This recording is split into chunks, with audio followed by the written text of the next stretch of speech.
नमस्कार दोस्तों, मैं हूं रमेश चंद्रा और आप देख रहे हैं हमारा YouTube channel N study point. कुछ समय के अंतराल के बाद हम एक बार फिर नई ऊर्जा, नए उत्साह और नए संकल्प के साथ आप लोगों के बीच लौटे हैं। आप लोगों का स्नेह और प्यार जैसा आपने पहले दिखाया था उसी तरह बना रहे, यही आप लोगों से हमारी उम्मीद है। और कहते हैं कि रुकना हार नहीं होती, हार तब होती है जब इंसान दोबारा उठने की हिम्मत छोड़ दे। हमने रुक कर खुद को और बेहतर बनाया है ताकि आपको और बेहतर मार्गदर्शन दे सकें, आपके साथ और बेहतर परफॉर्म कर सकें। अब हम इस सीरीज के माध्यम से आप लोगों के साथ हर सप्ताह जुड़ेंगे और एक सीरीज हम लेकर आए हैं जिसका नाम है सीधी बात नो बकवास। वीकली करंट अफेयर की ये सीरीज है जो तैयारी आपकी कराएगी। तैयारी सही तो जीत होगी पक्की। इसी स्लोगन के साथ हम आपके पास जुड़े हुए हैं और जो हमारा टारगेट है वो ये है कि सरल भाषा में और परीक्षा ओरिएंटेड आपको UP PCS, BPSC, Bihar PCS, SSC, RO चाहे हाई कोर्ट का हो या बैंक का हो या हाई कोर्ट का हो या फिर पीसीएस का हो, इनकी बैंक, रेलवे की जो तैयारी है जिसमें से जो करंट अफेयर के क्वेश्चन आते हैं उन्हें आसानी से टैकल किया जा सके और बहुत सीधी भाषा है, बहुत सिंपली आप उसे हल कर सके, यही हमारा उद्देश्य है। और साथ ही बात विशेष हमारे पास जब से अपने चैनल बंद किया था, पढ़ाना बंद, कई हमारे पास मैसेज आ रहे थे और कई लोगों ने कहा कि सर जो घटना चक्र आती है या घटना सार आता है जो मंथली मैगजीन होती है उसकी तैयारी कंप्लीट नहीं होने की वजह से वो कई बार वो पीछे होते चले जा रहे थे, जिसकी वजह से उन्हें कई समस्याओं का सामना करना पड़ रहा था। तो उन्होंने कहा कि क्यों ना सर एक करंट अफेयर का सीरीज चलाया जाए जिससे आसानी से कुछ चीज़ें कवर की जा सकें। एक मिनट, हाँ ठीक है। तो उन्होंने कहा कि ऐसा करते हैं कि घटनासार जो है, तो हमने इस उन्हीं के परिप्रेक्ष्य में वीडियो तैयार करना शुरू किया है कि संकल्प लिया है कि हर हफ्ते या हर 10 दिन पे आपके लिए एक करंट अफेयर का एक वीडियो बनाएंगे। उसमें वीडियो में जितने भी घटनासार, घटना चक्र और अन्य परीक्षा दृष्टि जैसे तमाम जो मंथन उंथन आते हैं, इनकी जो कमी हमारे जो बच्चों को जो रिमोट एरिया के हैं, जो इलाहाबाद के नहीं हैं या जो लखनऊ के नहीं हैं या जो बड़े शहरों से दूर हैं, उनको जो मिल नहीं पाता समय से, उनकी कमी कैसे पूरी की जाए। तो उसी बात को ध्यान में रखते हुए हम ये अपना एक बार फिर से यूट्यूब चैनल शुरू किए हैं कि क्यों ना करंट अफेयर की डिलीवरी आपको समय पे की जाए और समय से अच्छी की जाए, मैटर भी अच्छा हो और हर चीज़। तो जो घटना चक्र, घटना सार, परीक्षा दृष्टि आदि में जो सामग्री आती है उसका सार, परीक्षा उपयोगी तथ्य आपको हमारे इस वीडियो में मिलेगा। जो छात्र इन पुस्तकों को नहीं खरीद पाते उनका कहीं ना कहीं करंट अफेयर बड़ा कमज़ोर हो जाता है। तो उनकी इस कमी को पूरा करने के लिए हमारा लक्ष्य है। तो इस लक्ष्य के साथ, इस मिशन के साथ, इस कार्य के साथ हम इस वीडियो की शुरुआत करेंगे। तो आइए नई शुरुआत करते हैं, नई सोच के साथ, नए उत्साह के साथ और नए संकल्प के साथ। तो इस करंट अफेयर की सीधी बात नो बकवास करंट अफेयर में आप सभी मित्रों का स्वागत है। चलिए आज बिना देरी किए तो इस करंट अफेयर की हम स्टार्ट करते हैं। देखिए जी, जून माह का करंट अफेयर है। अभी आज की तारीख अगर आप देखेंगे तो जून 22-23 चल रहा है, तो 20-22 दिन बीत चुके हैं, लेकिन इस करंट अफेयर में लगभग हमने 14-15 तक के करंट अफेयर कवर किए हैं और कुछ जो बचेंगे उसके फिर दूसरा पार्ट लेकर आएंगे, उसमें भी हम बाकी कवर करेंगे। तो ये जो आप देख रहे हैं तो ये आने वाली घटना चक्र का सार है या घटना सार का जो आता है उसका सार है, या जितनी भी मासिक करंट अफेयर आते हैं उनका सार है। तो इसमें अगर हम बात करें तो सबसे पहला हमारा करंट अफेयर जो है वो है कि आईपीएल 2026 का खिताब किसने जीता। तो आईपीएल 2026 का खिताब जीतने वाली जो टीम है उसका नाम है आरसीबी। आरसीबी अगर आप देखें तो फाइनल में 2 टीमें पहुंची हुई थी, एक का नाम था गुजरात टाइटन और दूसरी थी आरसीबी, और आरसीबी ने इस मुकाबले को दूसरी बार जीता है। यानी आईपीएल का जो चैंपियनशिप, आईपीएल का जो खिताब है वो सेकंड टाइम जीतने वाली जो टीम बनी है वो आरसीबी बनी है। लास्ट टाइम भी आरसीबी जीती थी और इस बार भी आरसीबी ने जीता है। दूसरा करंट अफेयर यहाँ से, भारतीय नौसेना के 48वें उप प्रमुख VCNAS के रूप में किसे नियुक्त किया गया है? तो इनकी नियुक्ति हुई है अजय कोचर के रूप में। अजय कोचर महोदय इसके उप प्रमुख बने हुए हैं। अगला प्रश्न है, कॉमनवेल्थ गेम्स 2030 में किस नए खेल को शामिल किया गया है? तो अगर आप देखेंगे कॉमनवेल्थ गेम में 2030 में जो नया शामिल किया गया है योगासन, जो योग है, जो भारत का एक पहचान है, उस योग को इसमें शामिल कर दिया गया है। और साथ ही साथ आप देखेंगे कि अभी 2026 का जो कॉमनवेल्थ है वो ग्लासगो में होगा और इसमें लगभग 10 खेल शामिल हैं और इन खेलों में जो परफॉर्म करेगा उनको कॉमनवेल्थ वाला, तो ये बात है कि ये 2030 में जो शामिल किया जाएगा वो एक योग या योगासन को, योग करने के तरीकों को अब हम कॉमनवेल्थ में शामिल करेंगे और निश्चित तौर पे यहाँ से भारत कई पदक लेकर आएगा। तो यहाँ से आगे चलें। अगला, रक्षा अनुसंधान संघ विकास संगठन DRDO का नया अध्यक्ष किसे बनाया गया है? तो अगर आप देखेंगे तो DRDO के नए अध्यक्ष बने हैं आपके राजेश कुमार जी। DRDO के नए अध्यक्ष राजेश कुमार जी को बनाया गया है। इसके पहले अगर हम बात करें तो DRDO के जो अध्यक्ष थे उनका नाम था SV कामत। SV कामत महोदय DRDO के इसके पहले अध्यक्ष रह चुके हैं, उनका स्थान लिया है अभी राजेश कुमार जी ने।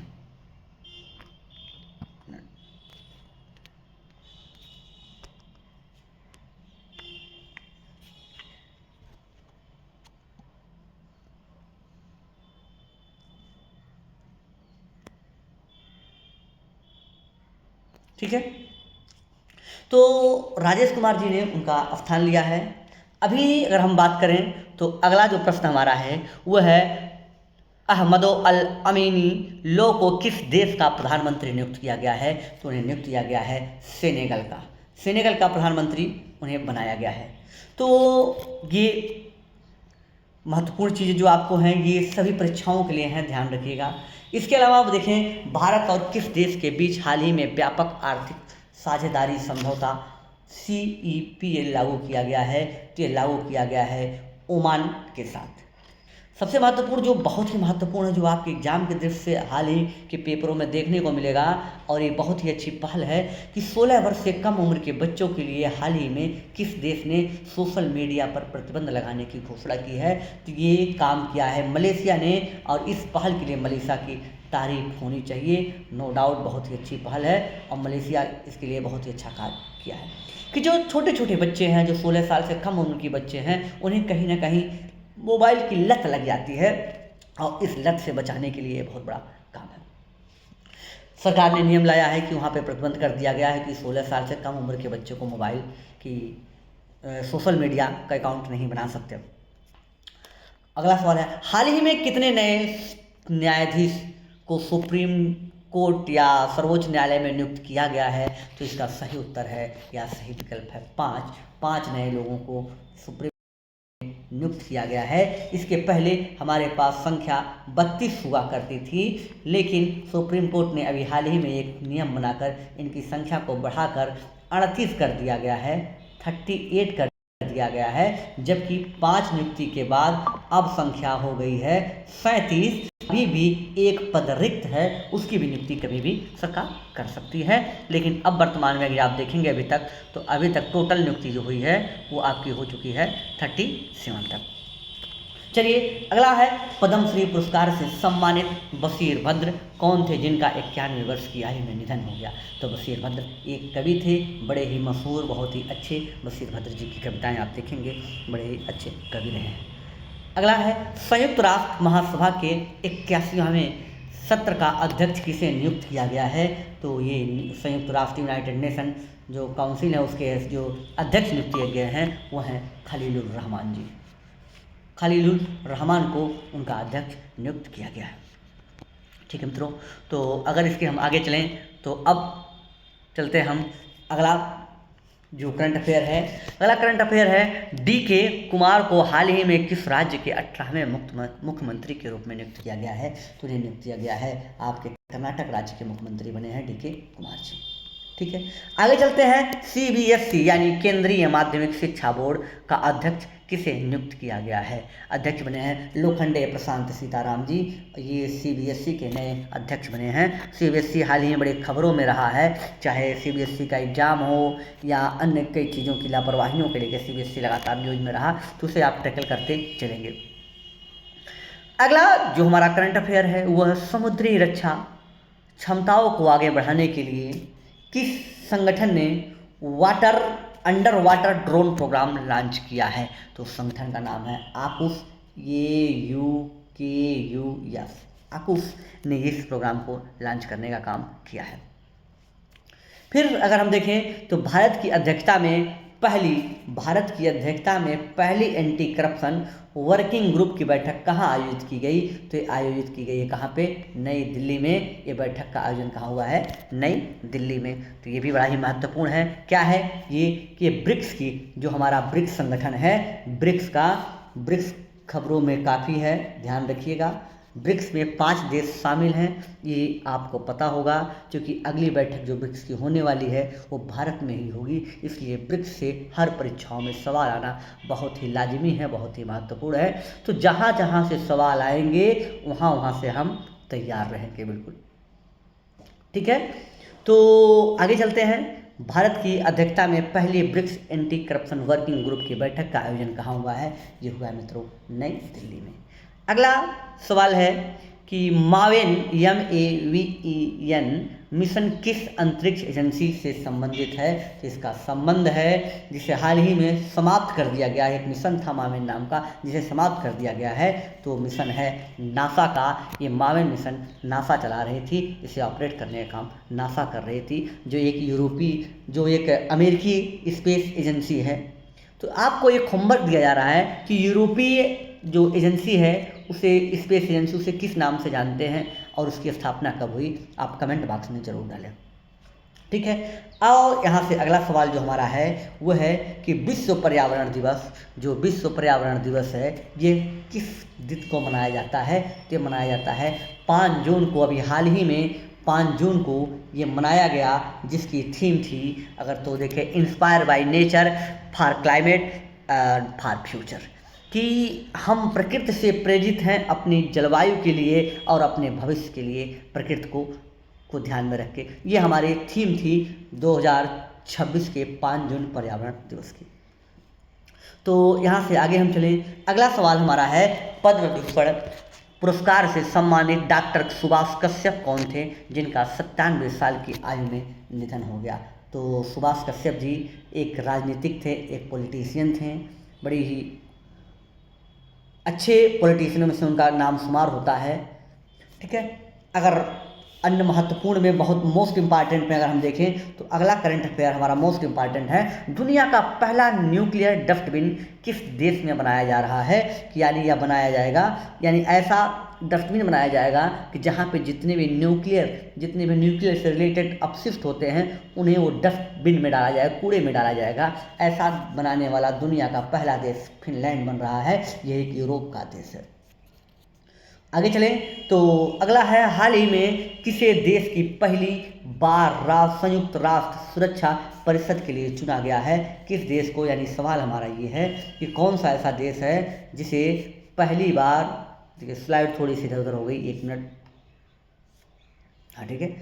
तो हाल ही में किस देश को पहली बार संयुक्त राष्ट्र सुरक्षा परिषद के लिए चुना गया? तो वो देश है किर्गिस्तान। आप देखेंगे कि ये यूएसएसआर का हिस्सा हुआ करता था और ये आपके मध्य एशिया में वर्तमान में स्थित है, जहाँ पे कजाकिस्तान, किर्गिस्तान, तुर्कमेनिस्तान, उज्बेकिस्तान, ये सब देश एक साथ में जुड़े हुए हैं। वहीं पे हैं किर्गिस्तान और इसे पहली बार संयुक्त राष्ट्र सुरक्षा परिषद के लिए चुना गया है। तो ये बहुत ही महत्वपूर्ण था ये भी। इसके अलावा अगर आप देखें तो एक गांव का नाम है चुमुर, जो खबरों में रहा हाल ही में कि चुमुर गांव कहाँ स्थित है, जिसे भारत का पहला मॉडल सीमावर्ती गांव बनाया गया है। तो ये आपका लद्दाख में स्थित है, कि भारत के लद्दाख में स्थित है, जो जम्मू कश्मीर की में जो राज्य हुआ करता था उस राज्य से जो लद्दाख वाला हिस्सा अलग हुआ है, वहाँ पे ये चुमुर नामक गांव स्थित है, खबरों में है, बहुत ही महत्वपूर्ण है। और इसकी जो सीमा लगती है ये चीन से लगती है, ये भी आप ध्यान में रखेंगे। तो ये करंट अफेयर था। इसके अलावा अगला जो करंट अफेयर है, वीजा इंडिया द्वारा भारत अभियान के लिए किसी ब्रांड एम्बेसडर के रूप में नियुक्त किया गया है। तो वीजा इंडिया जो है वो ब्रांड एम्बेसडर के रूप में नियुक्त किया है शाहरुख खान जी को। शाहरुख खान इसके लिए ब्रांड एम्बेसडर नियुक्त किया गया है।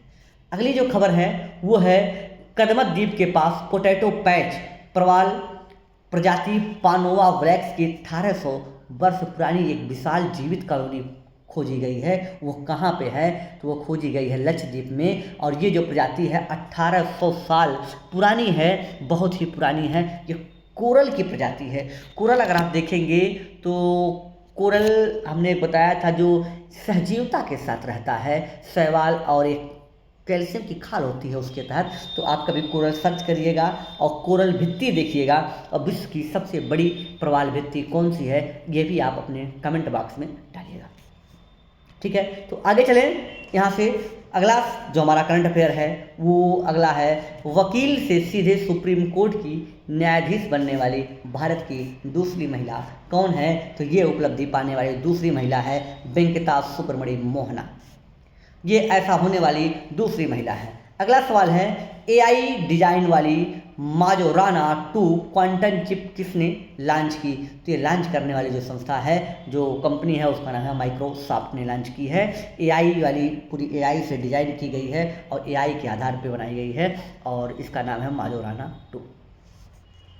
तो ये करंट अफेयर था। इसके अलावा अगर हम देखें तो अगला है, एआई मंत्रालय बनाने वाला भारत का पहला राज्य कौन सा है? ऐसा कौन सा राज्य है जिसने एआई मंत्रालय ही बना दिया है अलग से, कि आर्टिफिशियल के लिए, आर्टिफिशियल इंटेलिजेंस के लिए एक अलग से मंत्रालय की घोषणा की है, और उस मंत्रालय, उस राज्य का नाम है केरल, जिसका नाम बदल के अब केरलम कर दिया गया है। तो ये भी आपके लिए काफ़ी महत्वपूर्ण है। भारत में केंद्र सरकार की परियोजनाओं को लागू करने के लिए किस राज्य को पहला स्थान दिया गया है? तो ये स्थान, पहला स्थान, फर्स्ट रैंक में आया है महाराष्ट्र। महाराष्ट्र को केंद्र सरकार की योजनाओं को लागू करने के लिए प्रथम स्थान प्राप्त हुआ है, जो कि बड़े ही गौरव की बात है।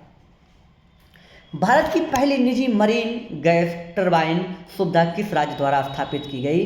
तो देखिएगा, ध्यान देने वाली बात है कि ये भारत की पहली है, और कैसी है? मरीन गैस टरबाइन सुविधा है। तो ऐसा करने वाला, स्थापित करने वाला पहला राज्य है आंध्र प्रदेश। ठीक है मित्रों, इसके अलावा अगर अगला देखें तो ब्रिक्स शिखर सम्मेलन 2026 का आयोजन किस स्थान पर किया जाएगा? तो अभी हमने चर्चा की, इसकी चर्चा इसके पहले भी स्लाइड में हो चुकी है। ब्रिक्स की अगली बैठक भारत में होगी, और भारत के जिस शहर में होगी उस शहर का नाम है नई दिल्ली।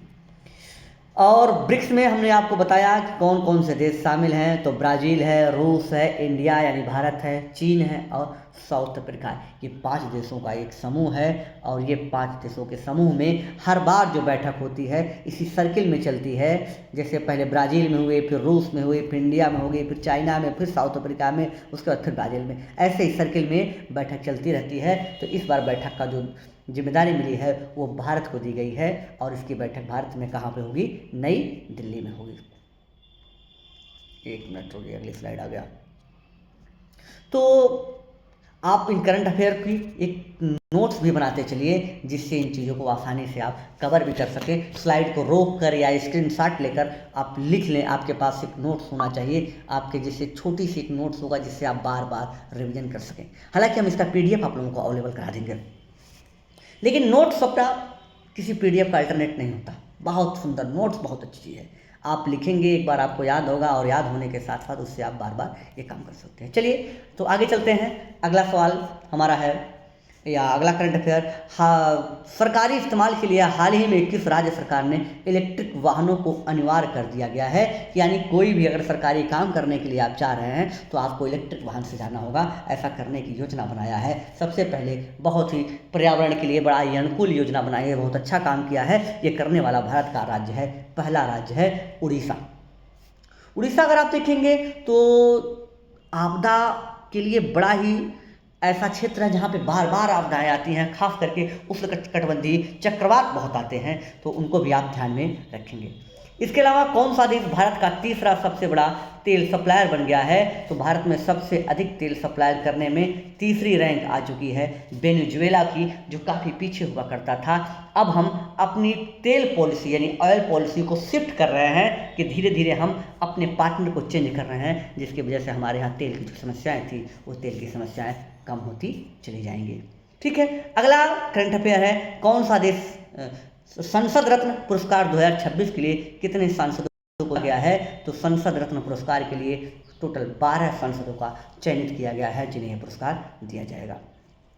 इसके अलावा अगर आज 25 मई 2026 को स्वतंत्रता सेनानी रास बिहारी बोस की कौन सी जयंती मनाई गई? तो 140वीं जयंती मनाई गई। रास बिहारी बोस को आप सभी लोग जानते हैं, एक स्वतंत्रता सेनानी हैं जिन्होंने अपनी जान की बाजी लगा दी भारत को आज़ाद कराने में। इसके अलावा अगर हम अगले करंट अफेयर की ओर चलें तो अगला करंट अफेयर ये है कि पहली वर्ल्ड योगासन चैंपियनशिप 2026 का आयोजन कहाँ किया जाएगा? तो पहला वर्ल्ड योगासन जो चैंपियन होगा 2026 में आयोजन होगा अहमदाबाद जो पड़ता है गुजरात राज्य में।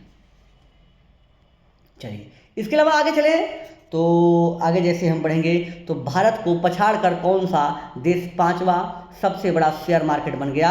तो बहुत ही छोटा सा एक देश है ताइवान, जो इसमें साउथ चाइना सी में स्थित है, और वो भारत को पछाड़ के शेयर मार्केट में अगर आप देखेंगे तो विश्व का 5वां सबसे बड़ा देश बन गया और भारत उससे पीछे है। तो ये हमारे लिए बड़ी चिंता का विषय है, इसके विषय में जानना होगा। और अगला करंट अफेयर है, दुनिया का सबसे बड़ा बैटरी एनर्जी स्टोरेज सिस्टम कहाँ शुरू किया जा रहा है? तो दुनिया का सबसे बड़ा बैटरी स्टोरेज सिस्टम भारत में शुरू किया जा रहा है। ये हमारे लिए रिन्यूएबल एनर्जी और हमारे पास जो विद्युत के लिए है ये बहुत ही अच्छी खबर है, और इससे हमारे पास जो ऊर्जा की आवश्यकताएँ हैं बहुत तेज़ी से पूर्ण होगा। अगला हमारा प्रश्न है, भारत का 5वां पूर्ण साक्षर राज्य कौन बन गया है? तो भारत के में अब तक कुल 4 साक्षर राज्य थे, 5वां राज्य बनने वाला है, जो बना है, जो जिसको दिया गया है वो है सिक्किम। तो आज आपका एक और होमवर्क है कि कौन से 4 राज्य बनाए गए हैं जिसके पहले जो पूर्णतः साक्षर हो गए हैं उनका भी नाम आप कमेंट बॉक्स में डालेंगे। बहुत छोटा सा होमवर्क है, होमवर्क करने से आप हमारी क्लास से जुड़ेंगे, और जुड़ने के अलावा आप क्लास के जुड़ने के साथ साथ एक काम और कर लेंगे आसानी से कि आप बड़े इत्मीनान से उन करंट अफेयर को आत्मसात करते चले जाएंगे, अपने अंदर बसाते चले जाएंगे, जो आपके लिए बहुत ही फायदेमंद होगा मित्रों। तो ये हमारा था करंट अफेयर। तो इसके बाद अगर फिर हम लेकर आएंगे एक वीडियो और जो आप लोगों के लिए बहुत ही हेल्पफुल होगा। तो ये जो हमारी सीरीज़ है सीधी बात नो बकवास, तो ये आप लोगों को बहुत बहुत शुक्रिया कि जो आप लोग अभी तक हमारे करंट अफेयर की इस क्लास में लास्ट तक जुड़े रहें। एएनएम स्टडी पॉइंट परिवार का हिस्सा बनने और हम पर विश्वास करने के लिए आपका हार्दिक आभार, बहुत बहुत शुक्रिया। आपका विश्वास हमारे लिए सबसे बड़ी प्रेरणा है, और हम बेहतर करने के लिए हमेशा आपके साथ प्रतिबद्ध रहेंगे और हमेशा आपके साथ बेहतर करेंगे। तो अगर आपको ये वीडियो अच्छा लगा हो तो वीडियो लाइक करें, और अपने मित्रों, अपने दोस्तों के साथ जो भी ऐसे लोग हैं जो ऐसी चीज़ों से, जो करंट अफेयर से वंचित हैं, उनके लिए कमजोरी थी, उनके साथ शेयर करें, और हमारे चैनल को एएनएम स्टडी पॉइंट को सब्सक्राइब करें। हम फिर मिलेंगे आपसे नई ऊर्जा, नई जानकारी, नया उत्साह और नई सफलता के साथ। और ये हमारी जो सीरीज़ है सीधी बात नो बकवास, तैयारी सही तो जीत पक्की। जय हिंद, जय भारत।